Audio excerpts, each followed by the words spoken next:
everybody, and thank you so much for watching Blue Monday Live. My name is Oscar Ornelas, and I am your host for this show. We appreciate you watching. We are on episode 4 of season 2 over here at Kenny Durham's backyard. We've been having a good old time this season, filming outdoors, getting together with our friends, and making some music. So please subscribe to that YouTube channel. Thank you to Austin Music Television for hosting us. And tonight, we're going to have Mr. Joe Segovia as our musical guest, and we're also going to dive into a conversation about mental health and the music business. Now, I personally have been playing music for far too long, and I have seen a lot of things. So I definitely want to have a good in-depth conversation about the pitfalls, of partying too hard, of overcoming stage anxiety. We really are going to dive deep into this episode. So sit tight. Thank you so much for watching, and please subscribe to that YouTube channel. Hello, everybody. Thank y'all so much for watching Blue Monday Live. We have Joe Segovia here. We're about to play some music with Joe. He's a fantastic song composer, excellent musician, and great friend of mine. So thank you so much for being here. Joe, what's the name of this song we're doing? This song is a little blues thing I wrote called I Stole It From a Friend, amongst other things. Thank you.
And we made the alarm go off. That's the goal.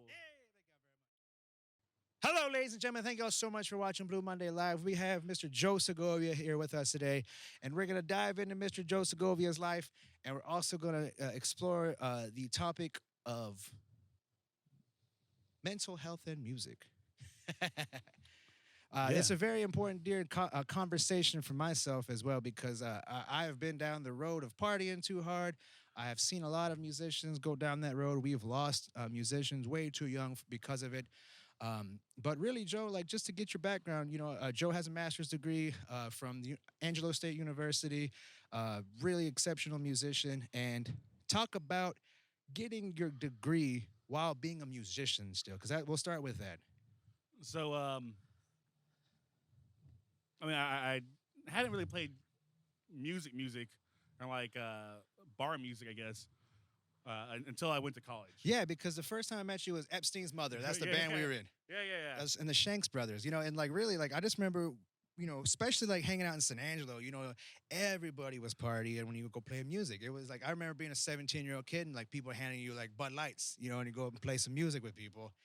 I remember that aspect of it. Well, yeah, I mean, that's just like that small town kind of thing. Yeah, like, very much. I mean, it happens in big cities too, but I think it's like more like accepted in smaller towns. It's like, oh, yeah. Would you like a beer? Yes, I would like a beer. I mean, really, because I remember growing up, like, especially around that age, like, because I started playing music relatively young, but when I got into like playing in the clubs and stuff, it was everywhere. And the older cats didn't mind. They were they were drinking at 15, 16. Yeah. So to them, it didn't make, it wasn't no difference. But I remember like, playing the festivals in San Angelo, like being a teenager and like hanging out in a parking lot. Some old Mexicans like, here, man, take this Coors Light. And they're like, thanks, man. Yeah. Like it happens still when I go to San Angelo and play. Right. There's like people that's like, hey, man, get some beer, man. I got some in the back of the truck, man. Just walk over there and grab one. Right. Yeah. They just keep it in their car. Yeah. So that's something that's. I guess just part of the culture there in that town. Oh yeah. But like going to Angelo State University, which is pretty decent sized school. It has a pretty reputable, good reputation. There's a lot of fantastic musicians that have come out, like band directors that have come out of that school, and just San Angelo musicians too. So like it really helps cultivate that scene because San Angelo, for what it is, it really has a nice artistic backbone to it. Yeah, there's a lot of fantastic musicians that end up there. A lot of grew up there. Oh, yeah. A lot of fantastic artists that grew up there. Yeah. They have murals similar to what we have here at Kenny Dorham's that are also downtown and some of the alleyways, right? Yeah. Like under the bridges and stuff. It's gorgeous stuff.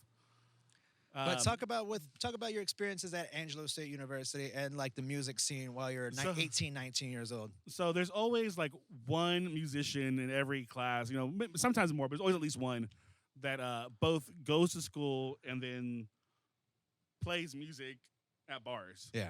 And it's a really weird struggle because on one hand, it's like, oh, I have to, go practice. I mean, you've done it. Like, oh, I have to go practice, for 4 hours.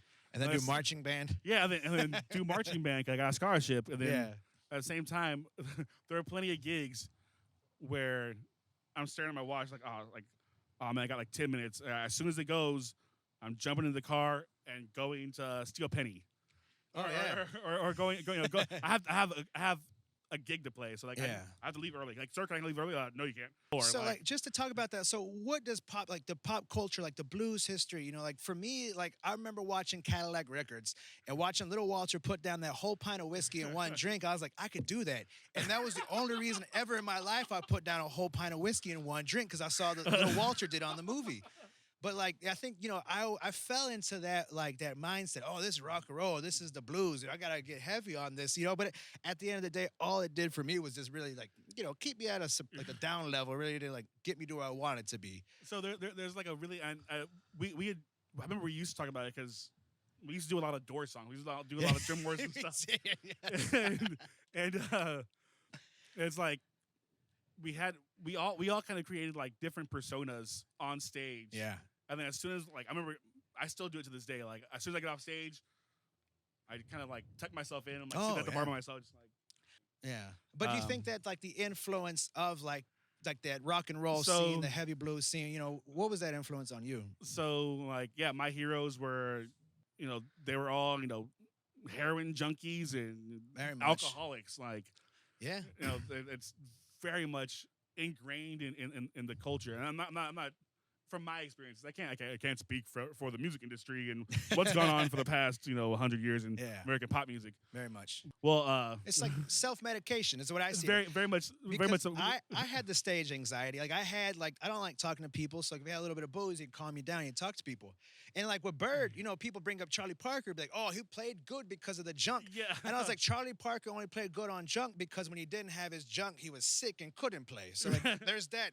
So I've been reading like Coltrane's biography and talks about like train on junk and then trying to drink to overcome the withdrawals and then like I love his stuff after he got clean. Well, like, I mean, some people don't. Some people don't. People are like, oh yeah.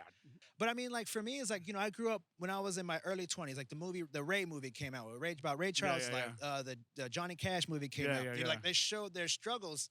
Like I feel like those were supposed to be deterrents for people. But I think like for me, I was just like, man, it almost felt like it's okay to go down that road because there's a way out.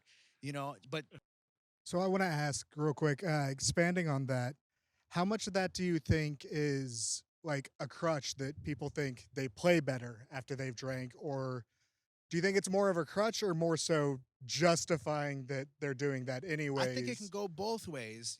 For me, like I think I utilize it to overcome the anxiety. I guess it was a crutch, but then some people, it's the only way they can get on stage after a while. There was times where I remember saying to people, oh, I can't play a show without having at least 2 or 3 beers.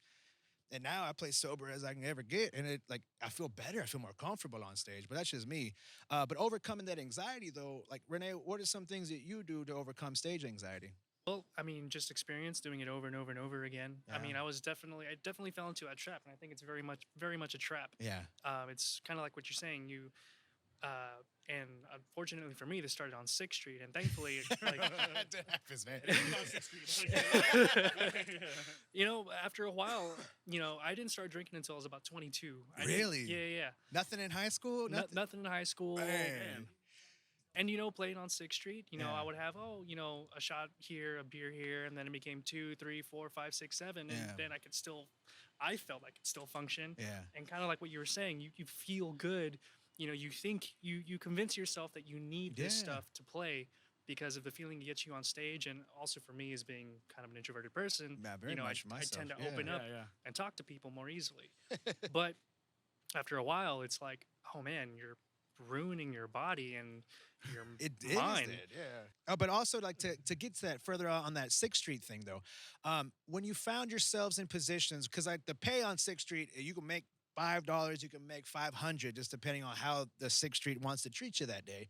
But how many times did you find yourselves in positions where, in exchange of making money, you were paid in drinks? Because I've been down that road a lot of times, and I've said yes just for a lot of drinks in my life. But did you find yourself a lot of that times, Joe, in your life? Oh, I found that all over the place. Like Everywhere, when we were playing in San Angelo, when we played the Midland Tall City Blues Festival. And we got a hotel room out of it. And I don't think we made any money. We got a couple. We all of gigs made a from little it. bit of money, We got some gigs, but out of not it. money that we wrote home to mama about. But it was a little bit, yeah. But I remember they had All the alcohol you they can had. imagine. Oh my god, they had a soda dispenser full of Sky vodkas in different flavors. Yeah. And I was in heaven. I was just sitting there like making like suicide drinks, like. Oh my god, this tastes horrible. I want another one. Yeah. No, but that's what they did. I mean, so like for you, Renee, as a drummer, like how many times did you find yourselves getting paid in alcohol? So it was not even so much. There's been a handful of times where Yeah. it was definitely like, oh, we're not getting anything, Yeah. but the drinks are on the house, so Yeah. enjoy. But there's definitely been times, and some of the people I played with this mostly happens on 6th Street, almost Makes nowhere sense. else, where we get discounted drinks. Yeah. We have a tab. Yeah. And we go over the tab by about $80, and so we end up owing the bar money at the end of the night. Right. I've been there, man. Yeah. That's not I've fun. done a lot of bars, like not just on 6th Street. But just when a lot you're of not, bars. but when you're not the one who's putting down $80 extra worth of booze, it can be frustrating in the band, Mm-hmm. And if you're just a side man, you can't say much. You can just not take the gig, or you can swallow it and keep going about your business. So how much of that rock and roll lifestyle, how much of that mythos do you think is perpetuated by fellow musicians, by the venues themselves, or is it mostly just kind of a thing where you find the ways to perpetuate that lifestyle? Is it because I mean, how much of it is external forces versus internal? So I think like in my experience, it's been very much up to like individual personalities. Yeah. Some people I've been told a lot of times to like handle my shit. It's like I'm the one messing up. And granted, yes, I am the one messing up, but I'm also being enabled by other people. Oh yeah. Who are like, oh man, yeah. Joe does this all the time. He'll be fine. And like they're not realizing that I'm doing this because I don't feel right inside. Like I was like my own personal problems that are manifesting through me. Yeah. I've been there. Yeah, drinking for a week straight. Yeah. Doing that kind of stuff. Like it's yourself, like not having the proper support network around you to help get you through what you're going through. And a lot of the times you find people who are suffering equally, who like this whiskey will help this problem, so it may help their friend get through this problem, So as long as people aren't confronting their own emotions, aren't coming to terms with whatever is going on, they'll find some way to handle it. And some ways are more destructive than others. Some ways you can't hide as well. Yes, for some people, like some people can go drinking and. See, that's the thing with those things, though, is like if you're using those things to push those feelings below, you're not addressing the problem. You're only exponentially making it worse. Yes. Because somewhere down the line you're gonna blow up. That's yes, not gonna be pretty. absolutely. Well, and like I have a friend. Which I've done, I have a good friend of mine. He's a drug counselor. Helps people, addicts, help people with alcohol and stuff. And he always tells me like before, really you can make any improvement in your mind. Like you have to have some just some sense of sobriety. It doesn't have to mean like cut out all your alcohol, cut out all your weed, cut out all this, but like you have to have moments of clarity, like you have to you're not thinking straight, and you have to, I think it's important for people to take some steps back, I think, as opposed to just grinding out, Where I found myself struggling the most is when I was playing like 6-7 nights a week, and there's clubs I played would not in lieu of payment, but they would give me payment and alcohol like nonstop. I'm not gonna name any specific clubs because it was all of them. and we've talked about like I remember going through a phase with you like we're like just pay us the extra cash, like the money that you would give us in tickets or in bar tab, just pay us in cash. So that way if I'm getting drunk, it's out of my pocket and not the band's. And I can still walk home with $20. Like it's something, But the thing about that environment is that it desensitizes the people to that because it happens so much. Unfortunately, and so people don't realize. Like I know it took me a while to get sober. Yeah. And it's sometimes I have my days where I'm like, I would really like a drink, but I know I can't. Yeah. Because it's not a good path to go down. I personally it's been almost 3 years for me since I've drank alcohol, and like I tell myself I'm on a break because I want to focus, and like I can't focus and be a drunk. It's just that's me though. Some people can get, some people get by with alcohol. My wife can outdrink me and anybody I know and like stay sober, like stay fine, like get by through her life, kind of thing. But dealing with though, like you said, like it desensitizes people. It makes musicians worse. Mm-hmm. Because I think it lowers the bar of expectations. And I think if like a band leader, who doesn't have a high expectations, like you're gonna find yourselves in situations where you're drinking all the whiskey you want, but $20 is all the pay you get. I don't know. I don't necessarily get tempted anymore because I don't get influenced by people very easily. But like I just want to separate. Like mentally, I think because I know I want people to enjoy themselves, and I don't want to be like a buzzkill. I feel like I could do that real easy. Well, is anything else you all want to add today? Thank you so much, Brendan. Thank you, Renee. Thank you, Joe. Thank you. We appreciate all you. We really hope we can help you, inspire you Thank to look into helping, getting some counseling, talking to your friends, whatever you need. If you're struggling, please check out like the Sims Foundation. Check out Dawa in Austin. Thank y'all so much. What's the name of this song? This song is called Maybe I Was Just Drunk Trying to Find My Way Back Home. Love it. Let's kick this off. I've been accused of so many things that hiding my emotions ain't one. When you accuse me of all of the times I've been an asshole, seems like you've already won. But I don't remember. I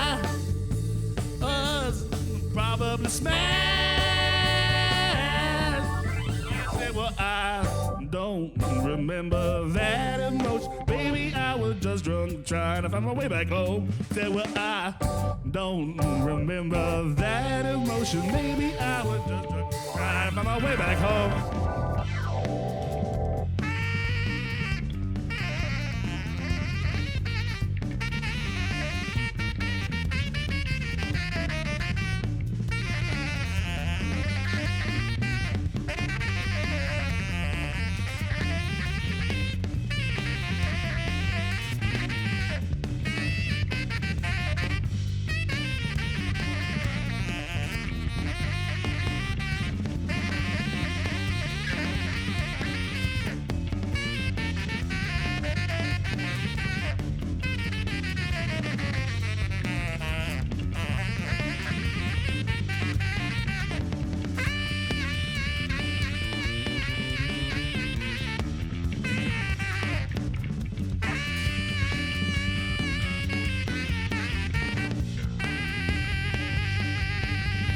But I don't remember.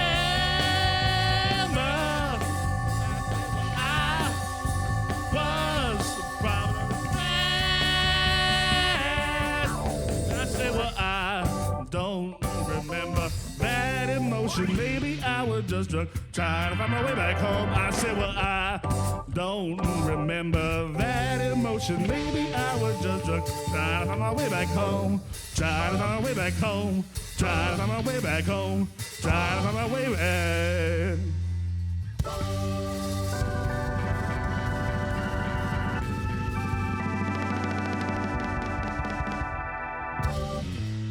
Thank you so much, ladies and gentlemen. Joe Segovia on that bass. Like, Well, that's our show this evening. Thank you so much for watching. Quick shout out to Mr. Brendan Sanders for putting that video together for us. And please check out the resources available. If you need some help, talk to somebody professional, get good people around you, find some friends. Don't deal with these issues alone. Thank you, Joe Segovia, for sitting down and having that conversation with us. That was really important to have for me. And also getting able to play some more music with Joe is always a bonus in my life. So thank you to Renee, thank you to Brendan, thank you to everybody, thank you, Joe Segovia. Please subscribe to that YouTube channel, and we'll see you next week. We have a very special episode next week. We'll be having the Austin Blues Radio 2nd anniversary party. I'll be interviewing Jacques Moreau, and our musical guest will be Matthew Broadnax. And we'll also be doing a history segment on Tony Vaughn. So please check out the show next week. Thank you so much for watching. Thank you, Mr. Harold McMillan. Thank you for everybody watching. Thank you, Kenny Durham's Backyard, for hosting us, and we'll see y'all next week. Days have come and gone, time has been so long, but every day I still dream of you. One time I lost my mind, I went out looking 'cause I thought I could find another love more precious than you. Now I'm in love with a woman that I don't even know. Well, I can't forget about her, but she has some kind of soul.